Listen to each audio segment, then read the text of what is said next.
कि तब के सरकारों में जो बीजेपी का सरकार रहा, जिसमें 3 मुख्यमंत्री रहे, फिर शीला दीक्षित जी का सरकार रहा और अब अरविंद केजरीवाल जी का सरकार रहा। तीनों के कामकाज में और तीनों के कार्यकाल के दौरान दिल्ली का क्या विकास हुआ, उस पर कृपया विस्तार से बताएं। भारतीय जनता पार्टी से पहले भारतीय जनसंघ की सरकार बनी।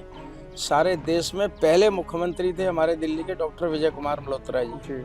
ये जितनी सड़कें, पार्क, फुआरे आप देख रहे हैं, ये भारतीय जनसंघ की पहली सरकार थी देश में, उस सरकार की देन है। आप कुछ अनुभव अटल बिहारी वाजपेयी जी की सरकार की और उस समय का जो नेतृत्व था, लाल कृष्ण आडवाणी, अटल बिहारी, प्रमोद महाजन, मुरली मनोहर जोशी, उस समय की कुछ यादें, उस समय की कुछ चीजें जो साझा करना चाहें। माननीय अटल बिहारी वाजपेयी जी के समय जब विपक्ष में थे, इतने धरने प्रदर्शन होते थे, अटल जी इतनी सरलता से कार्यकर्ताओं से मिलते थे। कई बार हमें सौभाग्य मिला अटल जी को खाना खिलाने का। खाना भी किसी न किसी कार्यकर्ता के घर से आता था टिफिन में। अब गाड़ी में चलते चलते अटल जी को भाषण देना है, भाई क्या सूखी सब्जी है, रोटी में डाल दो, लिपेट के रोल बना के दे दो। वो दौर भी बहुत अच्छा था, आज का दौर भी बहुत अच्छा है कार्यकर्ताओं के लिए, क्योंकि ये जो भारतीय जनता पार्टी का कार्यकर्ता है, ये कार्यकर्ता निस्वार्थ भाव से सेवा करता है। नमस्कार, आज हम लोग नई दिल्ली में हैं और हमारे साथ बीजेपी के बहुत ही पुराने कर्मठ, 1999 में आपने विधानसभा का चुनाव लड़ा मालवीय नगर से, और बीजेपी के तमाम हमारे समर्थक हैं, आदरणीय हरिशंकर गौतम जी। नमस्कार भाई साहब, स्वागत है आपका हमारे चैनल में। कैसे हैं भाई साहब आप? बहुत बढ़िया, ठीक है।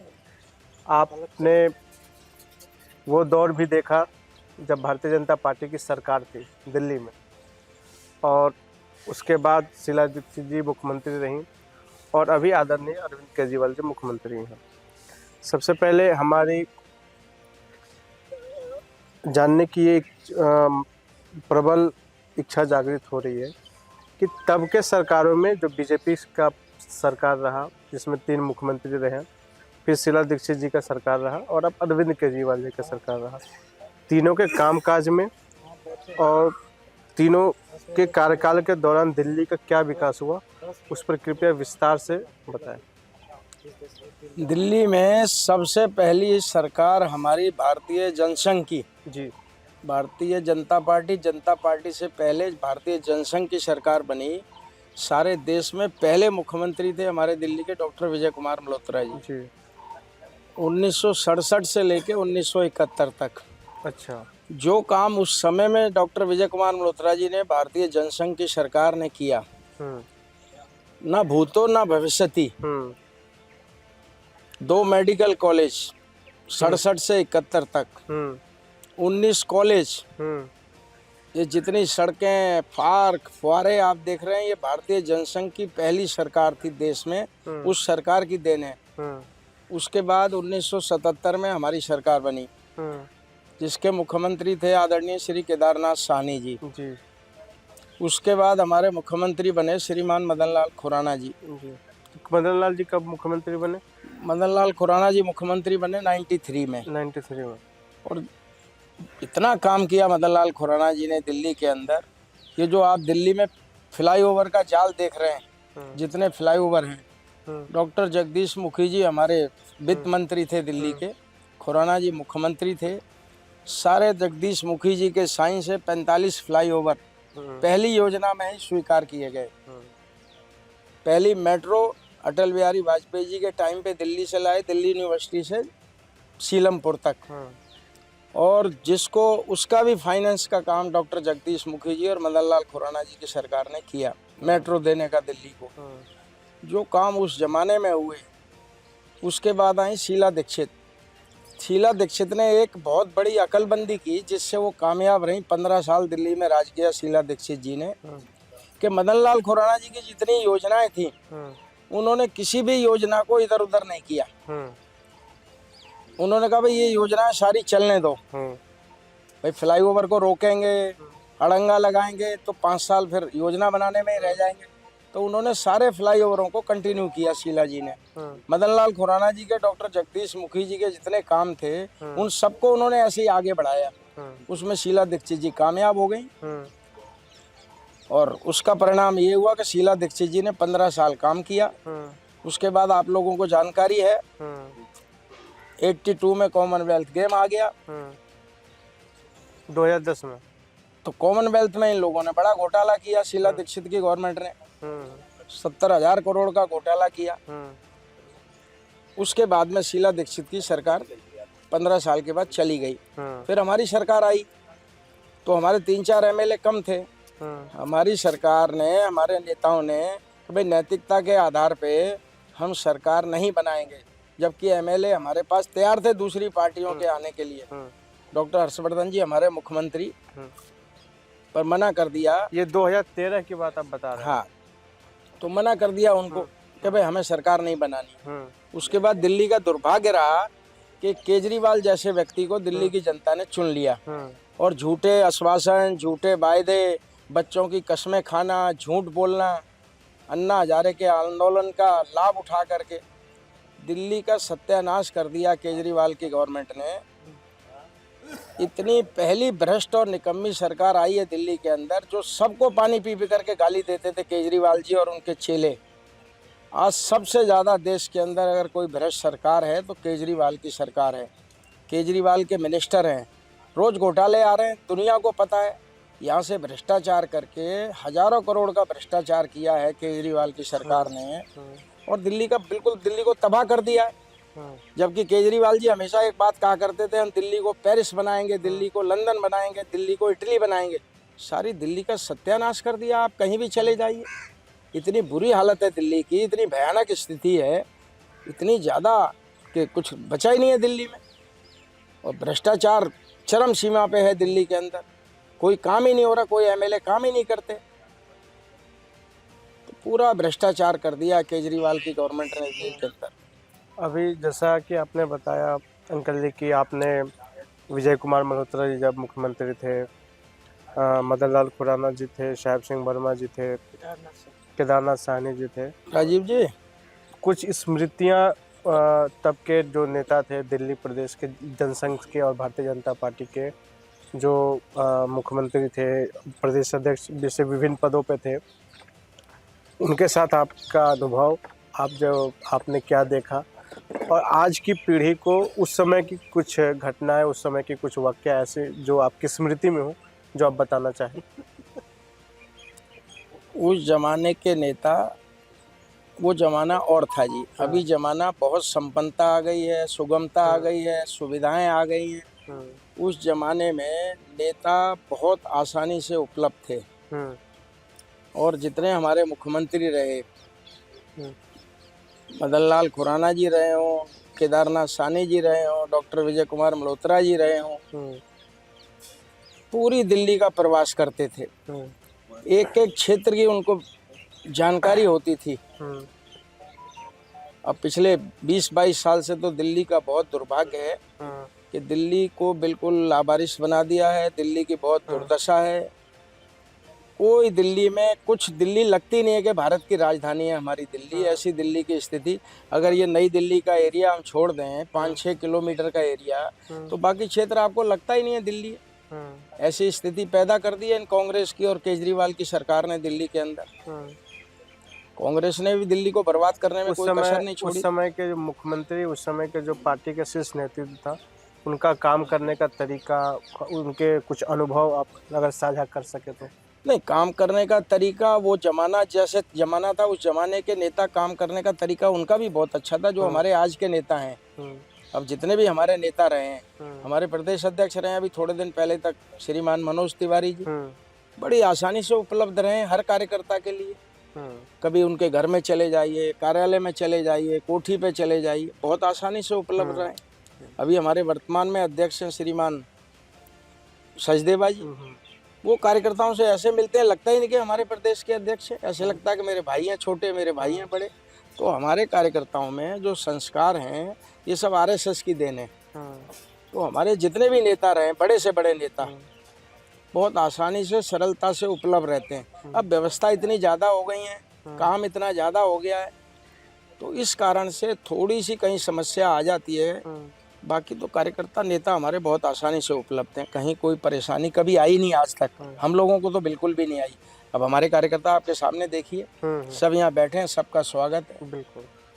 तो कार्यकर्ताओं को मुझे नहीं लगता कि कोई कठिनाई कभी आई होगी, किसी व्यवस्था के कारण से नहीं कर पाए होंगे, बात नहीं मिल पाए होंगे, वो अलग बात होगी, नहीं पर नेता हमारे बहुत आसानी से उपलब्ध रहे हमेशा। रात के 2-2 बजे गए हम नेताओं के घर पे, सुबह 4 बजे भी गए नेताओं के घर पे, तो आसानी से सब उपलब्ध रहे और कार्यकर्ताओं का सम्मान भी करते रहे। और ये कार्यकर्ता एक जुनून का कार्यकर्ता है, एक राष्ट्र को और देश को लेकर के कार्यकर्ता काम करता है। हमारा 95% हमारे कार्यकर्ता ऐसे कार्यकर्ता हैं जिनको पार्टी से कुछ नहीं चाहिए, कुछ नहीं चाहिए। चुनाव में आते हैं, काम करते हैं, उसके बाद गायब हो जाते हैं पर्दे से। उनको ज़रूरत ही नहीं किसी कैंडिडेट से मिलना है या किसी पदाधिकारी से मिलना है, उनको कोई पद चाहिए नहीं। हमारे यहाँ से हज़ारों कार्यकर्ता हैं जो कि तन समर्पित, मन समर्पित और यह जीवन समर्पित, चाहता हूँ देश की धरती तुझे कुछ और भी दूँ। इस तरह के कार्यकर्ता हैं हमारी पार्टी में और बहुत भाग्यशाली हैं हम लोग। और इस समय में तो इतने भाग्यशाली हैं हम, जो ये जनरेशन बैठी है हमारी पार्टी की, कि 5 पीढ़ी खप गई। भारतीय जनसंघ, भारतीय जनता पार्टी, उससे पहले जनता पार्टी, 5 पीढ़ी के बाद आज ये दिन देखने को आया है। पहली देशभक्ति, राष्ट्रभक्ति की ओतप्रोत सरकार है जो देश के लिए विकास के इतने काम कर रही है और सारे देश में, सारी दुनिया में भारत का नाम ऊंचा हो रहा है।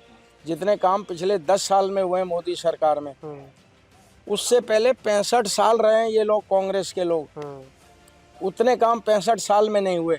आप मीडिया के लोग हैं, आप हमसे ज़्यादा जानते हैं। मैं मीडिया के नहीं हूँ, मैं भी एक कार्यकर्ता हूँ भारतीय जनता पार्टी का। तो क्योंकि अब समय इस तरह से बदलाव आ रही है कि आपको अपना बात डिजिटली रखना जरूरी है। एक बार भाटी जी को बुला लो। तो हम लोग उसी क्रम में अपने नेताओं से बातचीत करते हैं और आप जैसे सीनियर लीडर से हमें बहुत कुछ सीखने को मिलता है। अंकल जी, आपने अटल बिहारी वाजपेयी जी का भी दौर देखा, लाल कृष्ण आडवाणी जी का भी दौर देखा और वर्तमान में भी हम लोग नरेंद्र मोदी जी का दौर देख रहे हैं एज ए प्रधानमंत्री नरेंद्र मोदी जी। ये हम सबका सौभाग्य है, जो दिल्ली में कार्यकर्ता उनका सौभाग्य है। चूँकि दिल्ली देश की राजधानी है तो तमाम सरकार, प्रधानमंत्री, मंत्री सब दिल्ली में रहते हैं। तो ये हमारा सौभाग्य है, परम सौभाग्य कि हम उनके जो कार्य हैं, उनकी जो गतिविधियाँ, उसको नज़दीक से देख पाते हैं। आप कुछ अनुभव अटल बिहारी वाजपेयी जी की सरकार की और उस समय का जो नेतृत्व था, लाल कृष्ण आडवाणी, अटल बिहारी, प्रमोद महाजन, मुरली मनोहर जोशी, उस समय की कुछ यादें, उस समय की कुछ चीज़ें जो साझा करना चाहें। माननीय अटल बिहारी वाजपेयी जी के समय जब विपक्ष में थे, इतने धरने प्रदर्शन होते थे, अटल जी इतनी सरलता से कार्यकर्ताओं से मिलते थे। कई बार हमें सौभाग्य मिला अटल जी को खाना खिलाने का। खाना भी किसी न किसी कार्यकर्ता के घर से आता था टिफिन में। अब गाड़ी में चलते चलते अटल जी को भाषण देना है, भाई क्या सूखी सब्जी है, रोटी में डाल दो, लिपेट के रोल बना के दे दो। कार्यकर्ताओं से ऐसे बात करते थे। जब 80 में भारतीय जनता पार्टी की स्थापना हुई तो अधिवेशन हमारा बॉम्बे में हुआ। हम लोगों के 2200 डेलीगेट जाने थे सारे देश से।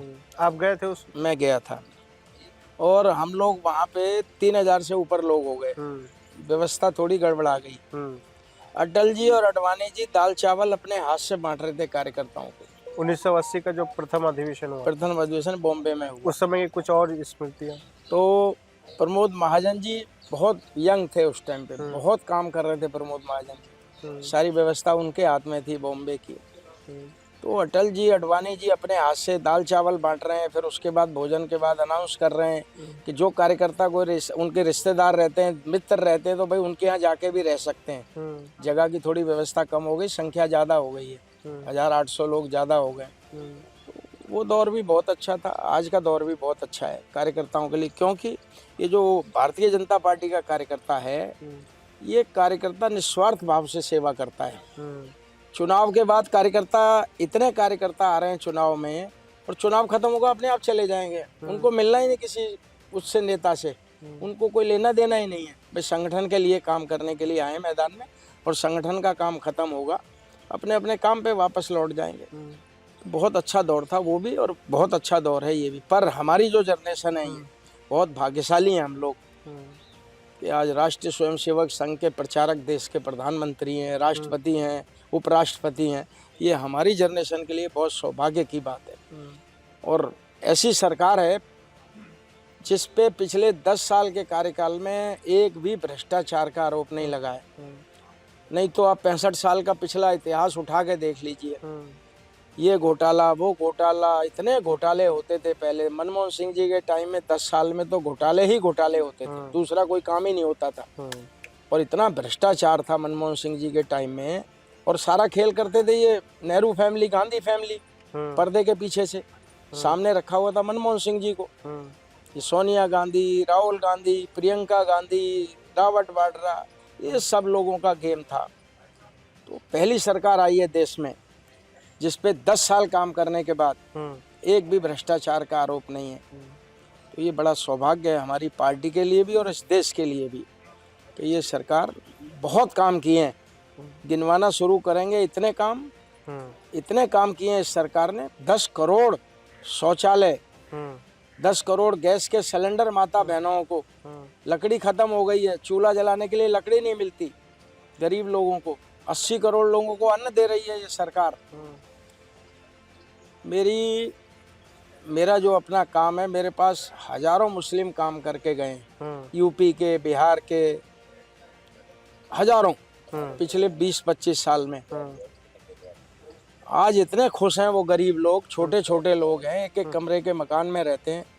मैं भाई क्या हाल है, कैसी सरकार यूपी में चल रही है? फ़ोन आते हैं, बाबूजी ये काम नहीं हो रहा, बिजली नहीं मिल रही। टेलीफोन करो, उनके बिजली लग जाती है गरीब लोगों के। कहते हैं सर इतना खुशी है हमारे को, कोई लड़ाई झगड़ा नहीं हो रहा, कोई दंगा नहीं हो रहा, हम बच्चे पाल रहे हैं आराम से।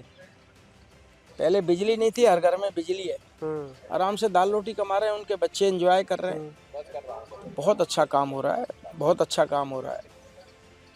अंत में आज की जो वर्तमान में जो भारतीय जनता पार्टी के कार्यकर्ता हैं, उनके लिए आप क्या संदेश, क्या कुछ बातें कहना चाहेंगे? देखिए, मैं नई दिल्ली के सभी कार्यकर्ताओं से विशेष रूप से कहना चाहूँगा, हमारा बड़ा सौभाग्य है कि हमारी बड़ी बहन आदरणीय सुषमा स्वराज जी की सुपुत्री सुप्रीम कोर्ट की वकील हैं, बहुत लायक हैं। और हम सबका नई दिल्ली के लोकसभा के कार्यकर्ताओं का बड़ा सौभाग्य है कि हमें बांसुरी स्वराज जी के जैसा उम्मीदवार मिला है। किसी कार्यकर्ता को परिचय कराने की आवश्यकता ही नहीं पड़ रही। और बड़ी बहन जी का इतना संबंध था हमारे कार्यकर्ताओं के साथ, बिल्कुल बहन भाई का रिश्ता, बाप बेटी का रिश्ता, ऐसा संबंध था। तो बहन जी की वजह से हमारे सब कार्यकर्ता, नई दिल्ली के सब कार्यकर्ताओं में इतना उत्साह है, सब कार्यकर्ता हर मोर्चे पे लगे हुए हैं। और पूरी तरह से हमारा नई दिल्ली लोकसभा क्षेत्र के सब कार्यकर्ता बहुत सक्रिय हो गए, और अपने अपने स्तर पे सब कार्यकर्ता अपने अपने क्षेत्र में बहुत काम कर रहे हैं, एकदम सक्रिय हो गए हैं सब कार्यकर्ता। और बांसुरी जी को भी जहाँ जा रही हैं इतना सम्मान कार्यकर्ता दे रहे हैं, क्योंकि बड़ी बहन जी का इतना आशीर्वाद था हमारी नई दिल्ली लोकसभा पे और हम लोगों के ऊपर बहुत बड़ा। और बहन जी तो हमारी इंटरनेशनल नेता थी, श्रीमती सुषमा स्वराज जी समय से पहले चली गई, ये हम लोगों के लिए बड़ा दुखद है। पर बांसुरी स्वराज जी आई हैं और हम सबका बड़ा सौभाग्य है। और नई दिल्ली के सब कार्यकर्ता, पूरी लोकसभा के और पूरी दिल्ली के कार्यकर्ता, क्योंकि पार्टी ने जितने कैंडिडेट हैं, 7 के 7 हमारे कैंडिडेट, सब कार्यकर्ताओं को टिकट दिया इस बार। सारे के सारे जमीनी कार्यकर्ता हैं। किसी के साथ हमने 40 साल हो गए काम करते, किसी के साथ 30 साल हो गए, किसी के साथ 35 साल हो गए। हमारे सभी कार्यकर्ताओं को टिकट मिला है पार्टी की तरफ से, इसलिए सब कार्यकर्ताओं में बहुत उत्साह है काम करने का। सब कार्यकर्ताओं में बहुत उत्साह पूरी दिल्ली के अंदर। और हम दिल्ली की 7 सीटें जीतेंगे, आदरणीय अमित शाह जी और नड्डा जी और मोदी जी के नेतृत्व में और हमारे सचदेवा जी के नेतृत्व में हम दिल्ली की 7 सीटें जीतेंगे और अच्छे मार्जिन से सीटें जीतेंगे। बहुत बहुत धन्यवाद। आपने अपना बहुमूल्य समय दिया अंकल जी, इसके लिए आपको बहुत बहुत धन्यवाद। हम पुनः आपसे मिलेंगे, कभी भी आइए, स्वागत है आपका। अन्य विषयों पे। तब तक के लिए आइए, बहुत स्वागत है। नमस्कार।